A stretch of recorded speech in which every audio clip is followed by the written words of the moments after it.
Hello everyone, welcome to this amazing platform of our channel पनेशा for competitive examinations and I am Piyush. तो ये आपका RRB NTPC का 29 दिसंबर shift 2 का examination complete हो चुका है। तो यहाँ पर हम देखने वाले हैं सारे डिटेल में क्वेश्चंस जो आपके पूछे गए हैं। 100% जेन्युइन क्वेश्चन है सारे के सारे, ठीक है। सारे क्वेश्चंस में हम यहाँ पर देखेंगे उनके आंसर्स के साथ उसमें जो आपको इंपॉर्टेंट चीज़ें पता होनी चाहिए आने वाली जो शिफ्ट में आपके लिए ज़रूरी हैं वो भी देखेंगे। और फिर आपका आज रात को 10 पीएम 11 पीएम या फिर कल 7 एएम तक, ठीक है, एक वीडियो आ जाएगी इसमें कि शिफ्ट 1 शिफ्ट 2 के मैं सारे के सारे क्वेश्चंस आपको डिस्कस करा दूंगा। और ये तो मैं ही हूँ, खैर।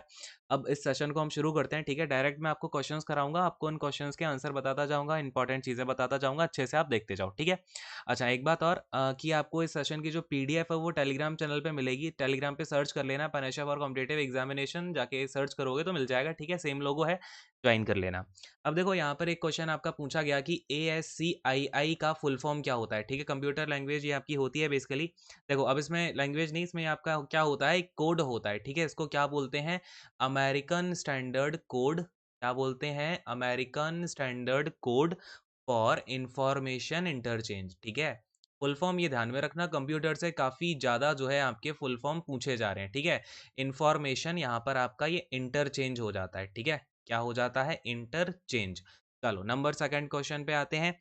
एक क्वेश्चन आपका पूछा गया कि भाई इंडिया का जो लॉन्गेस्ट रोड है वो कौन सा है। अब ये क्वेश्चन ऑलरेडी आपका शिफ्ट 1 में आ चुका है कल की। कौन सा रोड है आपका सबसे ज़्यादा लॉन्गेस्ट, NH44 है ना। अगले वाले क्वेश्चन पे आओ। इसमें आपका पूछा गया कि जो इंटेल i9 है, कौन सा भाई, इंटेल i9 जो है आपका, ये क्या होता है, ठीक है। तो ये प्रोसेसर होता है, सिस्टम प्रोसेसर होता है। आजकल के लैपटॉप वगैरह i5 के आ रहे हैं, लेकिन ये i9 आपका लेटेस्ट है, ठीक है।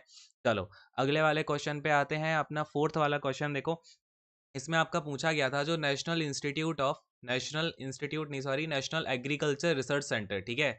नेशनल एग्रीकल्चर रिसर्च सेंटर जो है आपका, रिसर्च सेंटर, ये कहाँ पर है, ठीक है। तो रिसर्च सेंटर से कंटिन्यूसली क्वेश्चंस आ रहे हैं। तो ये आपका कहाँ पर है, न्यू दिल्ली में है, ठीक है। कहाँ पर है, ये आपका न्यू दिल्ली में है, इस बात को ध्यान में रखना। अगले वाले क्वेश्चन पे आता हूँ। एक क्वेश्चन आया था कि जिम कॉर्बेट नेशनल पार्क कहाँ पर है। तो ये तो आई थिंक सबको पता ही होगा कि भाई जिम कॉर्बेट नेशनल पार्क कहाँ पे है। तो ये आपका उत्तराखंड में है। कहाँ पे है भाई, उत्तराखंड में, क्लियर है। उत्तराखंड हो जाएगा इसका आंसर। अगले क्वेश्चन पे आते हैं। तो देखो एक क्वेश्चन आपका पूछा गया कि जो यूनिसेफ है, यूनिसेफ के हेडक्वार्टर्स कहाँ पर हैं, ठीक है। यूनिसेफ के हेडक्वार्टर्स कहाँ पर हैं। तो आई होप कि ये भी सबको पता होगा, इसके हेडक्वार्टर्स कहाँ पे हैं, आपके न्यूयॉर्क में हैं। यूनिसेफ के हेडक्वार्टर कहाँ है, न्यूयॉर्क में है। अब यहाँ पर एक और आपकी इंपॉर्टेंट बात बनती है कि यूनिसेफ की हेड कौन है, ठीक है। ये थोड़ा सा इंपॉर्टेंट है, क्वेश्चन आ सकता है। तो हेनरीटा H. फोरे, ठीक है, हेनरीटा H. फोरे जो है इसकी हेड है। देन आपसे एक क्वेश्चन और पूछा जा सकता है कि जो यूनिसेफ है ना, इसमें हेड तो होगी, चलो हेनरीटा H. फोरे, इसका फाउंडेशन कब हुआ। तो इसका फाउंडेशन हुआ था आपका 11 दिसंबर 1946 को, ठीक है। चलो ये तो हो गई इसकी फॉर्मेशन डेट। अब एक चीज और, इसमें कितनी मेंबर कंट्रीज हैं, तो 192 मेंबर कंट्रीज हैं यूनिसेफ की, ठीक है। तो ये बात भी आपको ध्यान में रखनी है, क्लियर है। अच्छा, यूनिसेफ का फुल फॉर्म तो सबको पता होगा ना, अगर नहीं पता है तो देख लो इसका, यूनाइटेड नेशंस देन आपका आई से हो जाता है, देखो। यूनाइटेड नेशंस आपका ये NI में चला जाता है, फिर आपका C से होता है चिल्ड्रंस, फिर आपका फंड, ठीक है, चिल्ड्रंस फंड। तो ये होता है यूनिसेफ का फुल फॉर्म, क्लियर है। चलो अगले वाले क्वेश्चन पे आते हैं। नेक्स्ट वाला क्वेश्चन नंबर 7 देखो। सेवंथ वाला क्वेश्चन देखेंगे। इसमें आपका पूछा गया था कि देखो एक क्वेश्चन ऐसा था कि जो पालघाट आपका, देखो पालघाट पालघाट पास है, ठीक है, ये कौन से दो स्टेट के बीच में है। तो जो पालघाट पास है ना, वो तमिलनाडु और कर्नाटका को ज्वाइन करता है, ठीक है। किसको करता है, तमिलनाडु एंड कर्नाटका को। इसको आप क्या करेंगे भाई, अच्छे से ध्यान में रखेंगे। चलो अगले क्वेश्चन पे आते हैं। एट्थ वाला क्वेश्चन देखो। अब यहाँ पे एट्थ वाला क्वेश्चन देखो।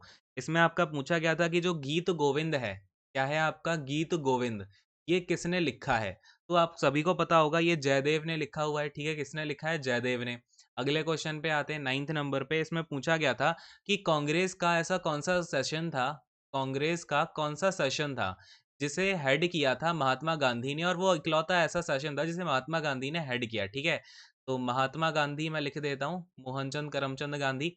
तो अब देखो इसे हेड किया कौन सा वाला नंबर का था, तो ये बेसिकली आपका जो यहाँ पर 19 देखो 1924 में हुआ था। कहाँ पर हुआ था? बेलगाम में हुआ था। तो इसे बोलते हैं आईएनसी का बेलगाम सेशन। ठीक है, कौन सा था? बेलगाम सेशन। अगले वाले क्वेश्चन में आते हैं, 10th वाला नंबर देखो। यहाँ पे पूछा गया था कि कैबिनेट कमीशन इंडिया कब आया।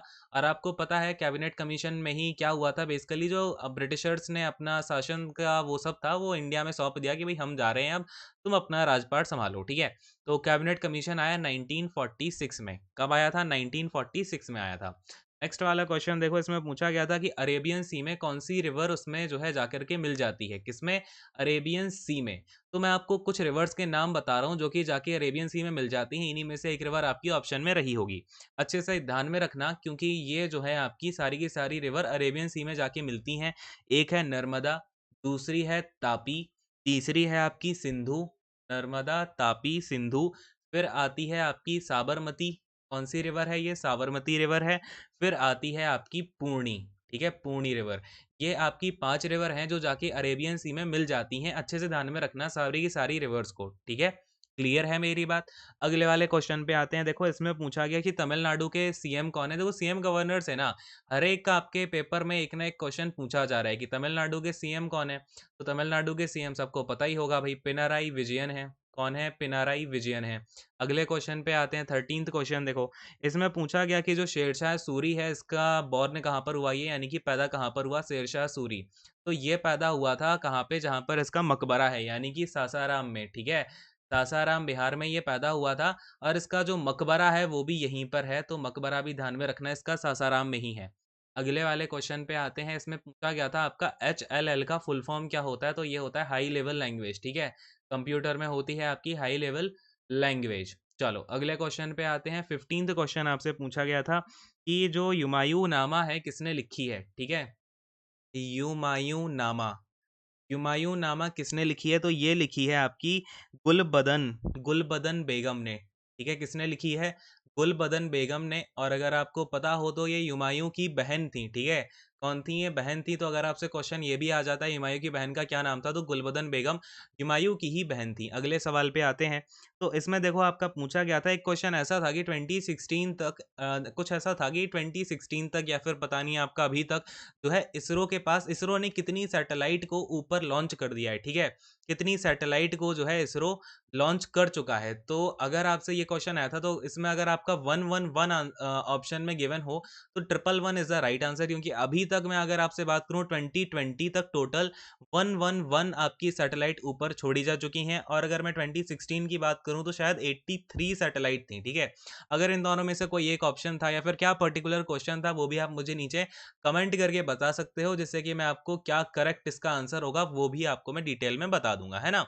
तो ये हो गया। फिर देखो अब आपका चलो खैर ये आपके कुछ क्वेश्चन है जो कि मेरे पास में है। ठीक है, अच्छा एक क्वेश्चन और है 17th नंबर का कि आपसे जीएसटी का फुल फॉर्म पूछा गया। यानी कि जीएसटी का फुल फॉर्म क्या होता है? Goods and services tax. ठीक है, क्या होता है? Goods and services tax. तो ये तो हो गया आपका जीएसटी का फुल फॉर्म। तो ये कुछ क्वेश्चंस हो गए जो कि मेरे पास में हैं अभी। और अगर आपने एग्जाम दिया है तो अपना नीचे कमेंट करके क्वेश्चंस बताएं। और अगर आपको सेशन अच्छा लगा हो तो शेयर करो, लाइक करो। ठीक है, और इसके अलावा मैं आपको रात को एक सेशन लेके आऊंगा जिसमें कि शिफ्ट 1+2 के सारे क्वेश्चंस तो होंगे ही, बट उनमें साथ में एक्स्ट्रा डिटेल भी होगी, डिटेलिंग वगैरह होगी, जिससे कि आपको आसानी होगी या फिर आप समझ पाओगे चीज़ों को और अगले वाले सेशन में। ठीक है, तो इसको अब यहीं पर एंड करेंगे। Thank you so much.